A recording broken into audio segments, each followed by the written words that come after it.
प्यारे बच्चों, आज हम लेंगे alternating current generator. Alternating current generator के माइंड मैप को हम तैयार किया है। यहाँ पर हमने अल्टरनेटिंग करंट जनरेटर किन किन बातों पे हम उनको फोकस कर सकते हैं। नंबर एक, इसके संरचनात्मक भाग को, field magnet, armature, brush and slip rings. Field magnet यानी कि शक्तिशाली चुंबकीय क्षेत्र उत्पन्न करने के लिए हम दो प्रबल चुंबक लेते हैं, जिनके बीच में हम जो है शक्तिशाली चुंबकीय क्षेत्र उत्पन्न करते हैं, प्रबल चुंबकीय क्षेत्र उत्पन्न करते हैं। और इनके बीच में होती है एक आर्मेचर कॉइल। आर्मेचर कॉइल, जिसे हम आर्मेचर के नाम से भी जानते हैं, ये एक ऐसी कॉइल होती है जो नर्म लोहे की करोड पर तांबे के तारों को लपेट करके बनाई जाती है। तांबे के इंसुलेटेड तारों को लपेट करके बनाई जाती है। इन तारों को जो है एक स्लिप रिंग से जोड़ते हैं। स्लिप रिंग्स यानी सर्पी वलय, जो अपने स्थान पर ही जो है स्लिप करते रहते हैं, और इनसे जुड़े होता है ब्रश, और जिससे ब्रश के थ्रू जो है धारा बाहर टर्म आउटपुट में ली जाती है। एसी जनरेटर किस सिद्धांत पर कार्य करता है उसको दिखाया गया है। टॉप में लिखा हुआ है इलेक्ट्रोमैग्नेटिक इंडक्शन, देख रहे होंगे आप, यानी विद्युत चुंबकीय प्रेरण के सिद्धांत पर कार्य करता है। ये विद्युत चुंबकीय प्रेरण का सिद्धांत क्या है, इसको हम फैराडे के एक्सपेरिमेंट से समझेंगे, जिस पर बेस्ड है एसी जनरेटर। और फैराडे ने इन्हीं एक्सपेरिमेंट्स के आधार पर, इन्हीं प्रयोगों के आधार पर उन्होंने विद्युत चुंबकीय प्रेरण के नियम दिए। साथ में हम ये भी दिखाने की कोशिश करेंगे कि लेंज का नियम क्या है, उसको शॉर्ट में, क्योंकि हम लेंज का नियम एक अलग लेक्चर में ले चुके हैं अलग से। और जो ये युक्ति है एसी जनरेटर, ये एक्चुअल में क्या है, अल्टरनेटिंग करंट को जनरेट करने के लिए, अर्थात यांत्रिक ऊर्जा को वैद्युत ऊर्जा में परिवर्तित करने की। यहाँ पर हमने दो पिक्स ली हैं जो आपको एक व्यू दिखाने की कोशिश की है कि एसी जनरेटर कहाँ कहाँ पर कैसे कैसे हमें दिखाई दे सकते हैं मशीनों में। और यहाँ पर एक साइकिल के माध्यम से जो है कॉइल को घुमाने की कोशिश की है। साइकिल के पहिए से किसी भी प्रकार से कॉइल को घुमाने के लिए हम जो है बहुत तेज़ी से कॉइल को घुमाना पड़ता है in between magnetic field, strong magnetic field, जिससे उसमें धारा उत्पन्न हो। फैराडे ने जो प्रयोग किए थे वो सिंपल प्रयोग थे। उसमें फैराडे के जो एक्सपेरिमेंट्स के आधार पर हम लेंगे। यहाँ पर जो पहला एक्सपेरिमेंट है वो है कुंडली और चुंबक के बीच की गति। यहाँ पर देखेंगे फैराडे एक्सपेरिमेंट 1।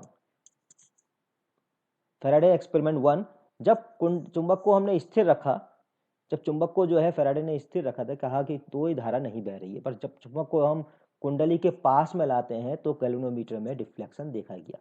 जब चुंबक को कुंडली से दूर ले जाते हैं तो गैल्वेनोमीटर में डिफ्लेक्शन देखा गया। यानी कि जब चुंबक और कुंडली के बीच में आपेक्षिक गति कराई जाती है तभी विक्षेप उत्पन्न होता है। और जब आपेक्षिक गति कराएंगे तो किस चीज में परिवर्तन होगा, चुंबकीय फ्लक्स में। चुंबकीय फ्लक्स क्या है, चुंबकीय बल रेखाओं की संख्या जो कुंडली के अभिलंबवत गुजरती है। तो यहाँ पर यही पॉइंट आया था कि जब तक चुंबकीय फ्लक्स में परिवर्तन होता रहा, चुंबकीय क्षेत्र बदलता, चुंबकीय क्षेत्र के मान में परिवर्तन होता रहा, धारा जो है बहती रही।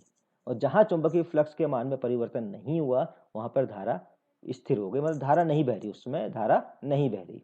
जब चुंबकीय फ्लक्स के मान में कोई परिवर्तन नहीं होता तो धारा नहीं बहती है। दूसरा एक एक्सपेरिमेंट है, यहाँ पर दो कुंडलियां लगी हुई हैं।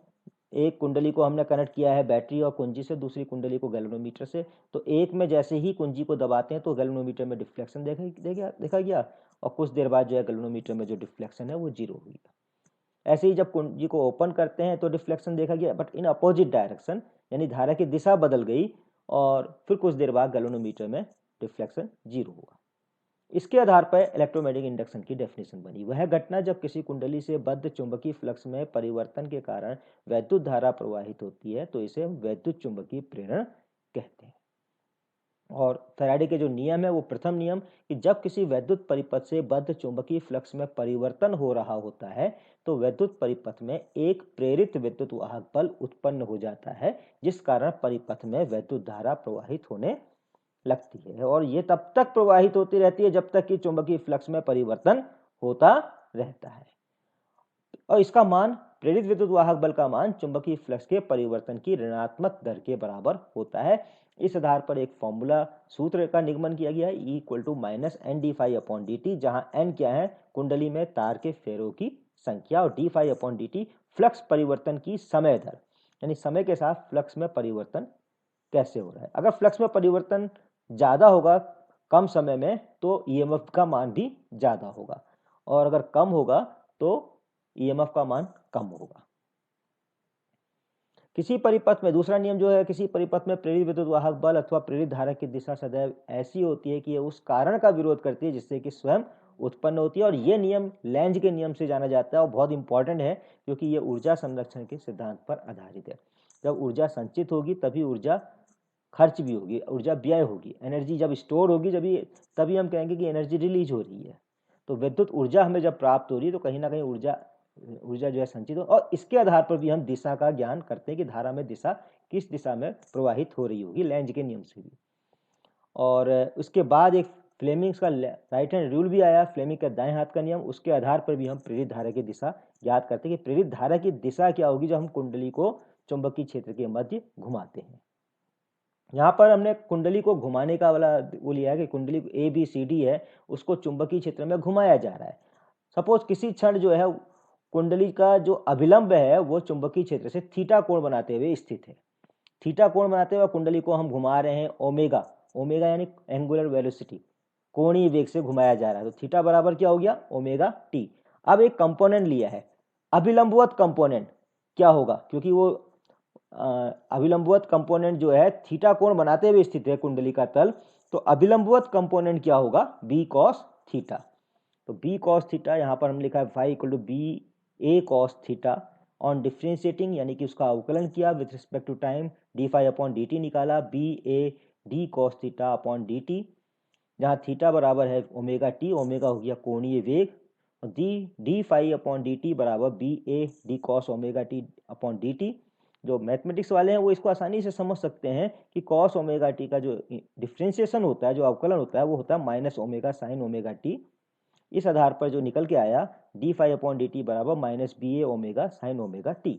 अब फैराडे का नियम क्या कहता है कि EMF इंड्यूस होगा बराबर minus N D phi upon D T. तो इससे हमारा फॉर्मूला क्या निकला, N B A omega sine omega T, E बराबर E zero sine omega T, जहां ई जीरो क्या है, पीक वैल्यू ऑफ इंड्यूस प्रेरित विद्युत वाहक बल का अधिकतम मान, जिसे हम कहते हैं एन बी ए ओमेगा।